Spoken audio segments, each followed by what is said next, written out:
गुड़ ले लो, बढ़िया ताजा ताजा गुड़ ले लो।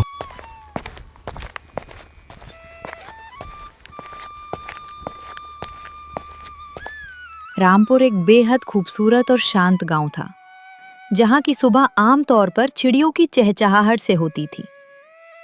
लेकिन इसी गांव के चौराहे पर आज दोपहर के वक्त रघु अपनी किस्मत को बदलने के लिए एक भारी रेड़ी को धक्का दे रहा था। उसके चेहरे पर सिर्फ निराशा थी।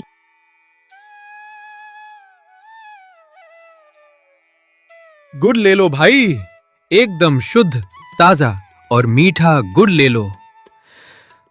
कोई तो ले लो भाई, आज सुबह से बोनी भी नहीं हुई है।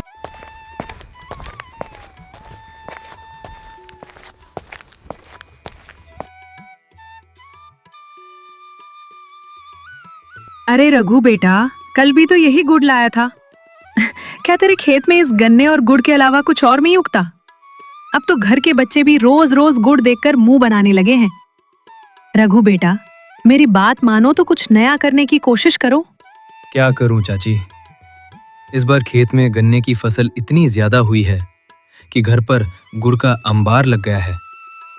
बाजार में कोई पूछ नहीं रहा। बहुत सस्ता दे रहा हूं, 2 किलो ले लो ना चाची, घर का खर्चा चलाना मुश्किल हो रहा है। नहीं रे बेटा, अब तो मुफ्त में भी देगा ना तो कोई नहीं खाएगा। जब कुछ नया और अलग स्वाद लाएगा तभी बताना। आजकल सबको कुछ नया चाहिए।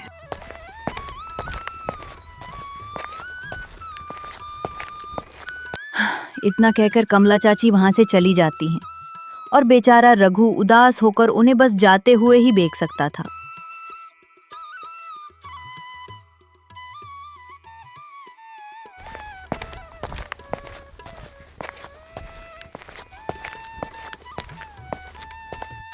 सबको नया चाहिए, पर नया लाने के लिए पैसे कहाँ से आएंगे? अगर आज ये गुड़ नहीं बिका तो कल घर का चूल्हा भी नहीं जल पाएगा। माँ की दवाई भी लानी है, कैसे होगा सब?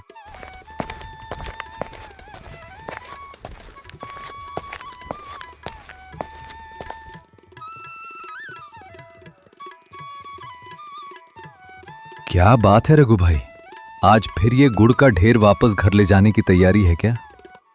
चेहरा इतना उतरा हुआ क्यों है? मुझसे कुछ छुपा रहा है क्या? हाँ मंगत, कोई खरीदार ही नहीं मिल रहा। सब इस साधारण गुड़ को देख देख कर ऊब चुके हैं।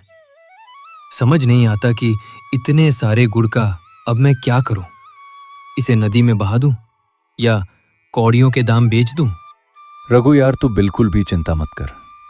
याद है भाई, तूने कुछ समय पहले शहर के उस बड़े हलवाई की दुकान पर काम किया था ना, जहां लोग इसी गुड़ की चाशनी बनाकर कुछ गोल गोल घुमावदार और रसीली चीज बनाते थे। क्या नाम था उसका, जो गरम गरम छनती थी? अरे मुझे याद क्यों नहीं आ रहा है, क्या नाम था उसका? अच्छा, अरे वो, उसका नाम तो जलेबी है। हाँ, जलेबी। भाई तू मेरी बात ध्यान से सुन, मेरी बात मान। तो एक बार तू भी जलेबियां बेचकर देख, क्या पता तेरा काम चल जाए। और जो तू रोज रोज पागलों की तरह इधर उधर भटक कर गुड़ बेचा करता है, उससे भी छुटकारा मिल जाए। जलेबी? हाँ मंगत, वो लोग चीनी की जगह देसी गुड़ का इस्तेमाल करके बेहद लजीज, करारी और रसीली जलेबियां बनाते थे। शहर के अमीर लोग भी लाइन लगाकर खाते थे। तो फिर देर किस बात की है भाई? जब हुनर तेरे हाथों में है तो उसे यहां इस्तेमाल कर। इस कच्चे गुड़ को जलेबी का रूप दे दे, फिर देख लोग उंगलियां चाटते रह जाएंगे और तुझे दुकान बढ़ाने के लिए सोचना पड़ेगा।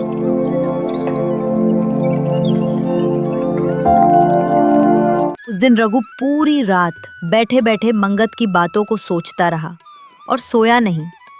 उसके मन में मंगत की बातें घर कर दी और फिर रघु कुछ सोचते हुए बोला, शायद मंगत सही कह रहा है, मुझे कुछ नया शुरू करना चाहिए।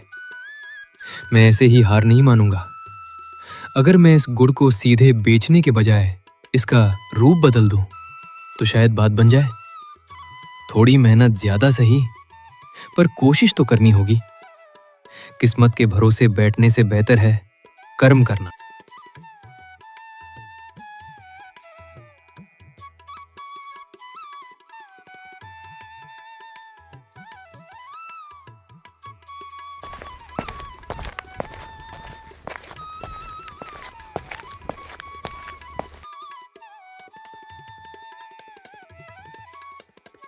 अरे रघु मियाँ, ये कैसी लाजवाब खुशबू आ रही है। पूरा मोहल्ला इस महक से महक उठा है। आज घर में कोई दावत की तैयारी है क्या? हमें नहीं बुलाओगे? आइए आइए काका, दावत तो नहीं पर एक नई कोशिश कर रहा हूँ। ये देखिए, मैंने अपने खेत के गुड़ की चाशनी बनाई है और मैदे के घोल से ये गोल गोल जलेबियां तैयार की हैं। अरे, ये तो बड़ी सुंदर घुमावदार पोटलियां जैसी लग रही हैं। इन्हें घी में तलकर चाशनी में डुबो रहे हो। पर रघु मियाँ, हमारे गांव के लोग तो सुबह सुबह तीखा समोसा खाना पसंद करते हैं। क्या लोग सुबह सुबह ये मीठा खाएंगे? कहीं तेरा नुकसान ना हो जाए। काका, समोसा अपनी जगह है, पर अगर स्वाद में दम हुआ तो लोग सुबह का मीठा भी चाव से खाएंगे। ये बिल्कुल शुद्ध और नया स्वाद होगा। बस दुआ कीजिए कि ये पहली कोशिश कामयाब हो जाए। कल सुबह मैं चौराहे पर इसी का ठेला लगाऊंगा। तेरी हिम्मत की दाद देनी पड़ेगी बेटा। लोग जहां डरकर बैठ जाते हैं, तूने रिस्क लिया है। चल, जब ये पक जाए तो एक टुकड़ा मुझे भी चखाना। मैं भी तो देखूं मेरे भतीजे के हाथ में कैसा जादू है। सूरज की पहली किरण के साथ ही रघु चौराहे पर पहुंच गया था। आज उसका ठेला बिल्कुल अलग दिख रहा था। गांव वाले जो रोज उसे उदास देखते थे, आज उसकी फुर्ती देखकर हैरान थे।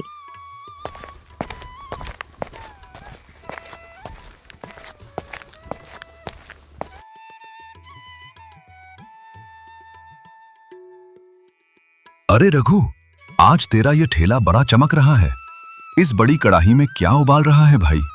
सुबह सुबह समोसे छानने की तैयारी है क्या? मेरी दुकान के सामने ही कंपटीशन शुरू कर दिया? नहीं धनीराम भाई, आपसे कैसा कंपटीशन? आप समोसा बेचिए, ये समोसा नहीं है। इसे गुड़ की जलेबी कहते हैं। शहर का बड़ा मशहूर नाश्ता है। आज पहली बार अपने गांव में लेकर आया हूं ताकि सबको नया स्वाद मिले। जलेबी? नाम तो बड़ा टेढ़ा मेढ़ा है, पर खुशबू बड़ी सौंधी आ रही है। पर भाई, गांव के लोग समोसे के तीखेपन के दीवाने हैं। ये मीठा कोई नहीं खरीदेगा। वही अपना शुद्ध देसी गुड़ है भाई, बस बनाने का अंदाज नया है। एक बार आप भी देखकर बताइए कैसी बनी है।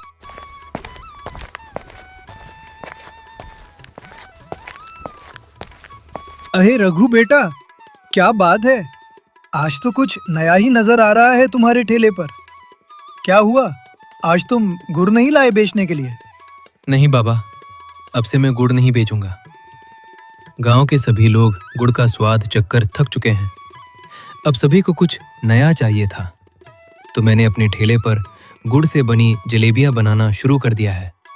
गुड़ से बनी जलेबियां?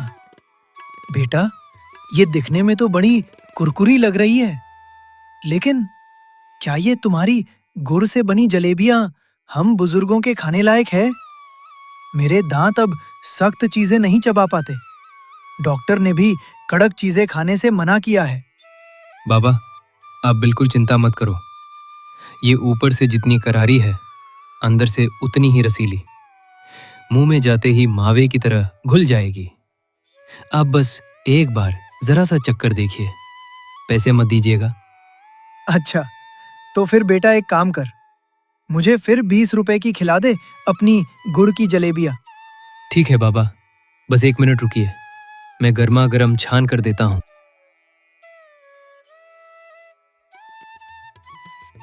वाह बेटा, कमाल कर दिया। इतनी नर्म और जायकेदार जलेबी मैंने अपनी पूरी जिंदगी में नहीं खाई। और इस गुड़ का स्वाद, इसने तो मेरे बचपन के दिनों की याद ताजा कर दी, जब मेरी माँ गुड़ का पाक बनाती थी। जुबान तृप्त हो गई बेटा। बाबा, मैंने कहा था ना आपसे, मेरी गुड़ की जलेबियां बाहर से दिखने में जितनी करारी है, अंदर से उतनी ही नरम है। हाँ बेटा रघु, तुमने एकदम सही कहा था। अब एक काम करो, मुझे घर के लिए भी पैक करके दे दो। मैं इसे घर ले जाकर सभी को खिलाऊंगा। अच्छा ठीक है बाबा, बस 2 मिनट का समय दीजिए। रघु की दुकान पर बाबा द्वारा उसकी जलेबी की तारीफ करते सुन वहां धनीराम की दुकान पर खड़े ग्राहक सीधा रघु की दुकान की ओर चल देते हैं।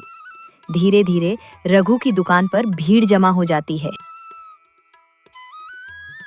रघु भाई, एक प्लेट मेरे लिए भी लगा।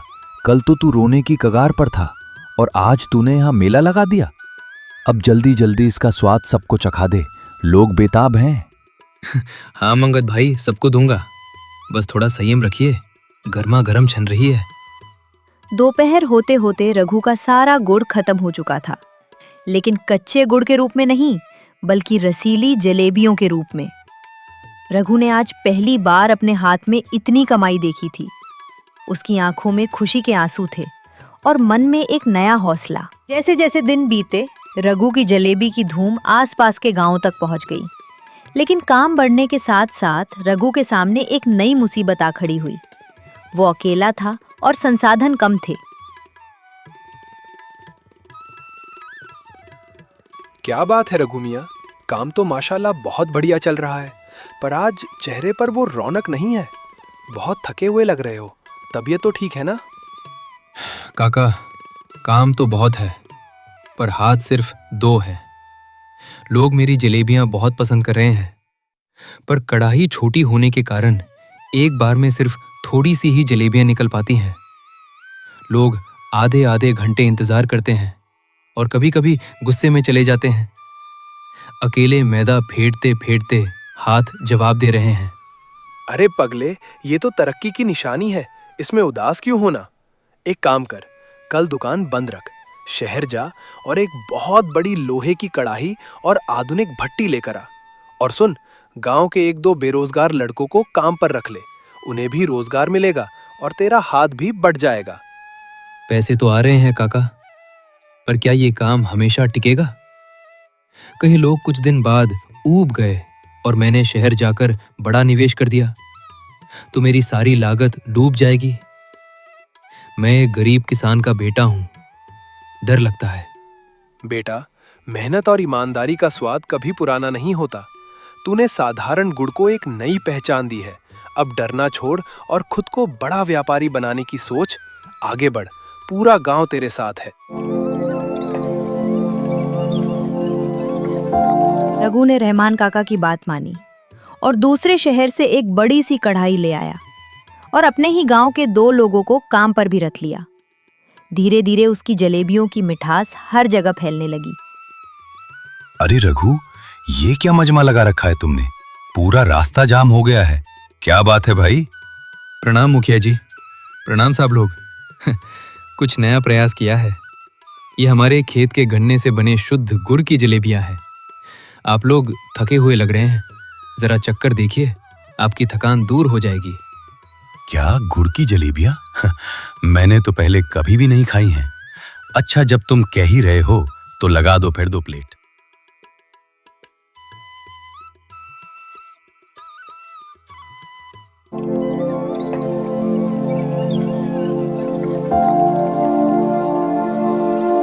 धीरे धीरे रघु की जलेबी की दुकान दूर दूर तक मशहूर हो गई। अब रघु एक सफल आदमी बन चुका था और उसे किसी भी समस्या का सामना नहीं करना पड़ता था।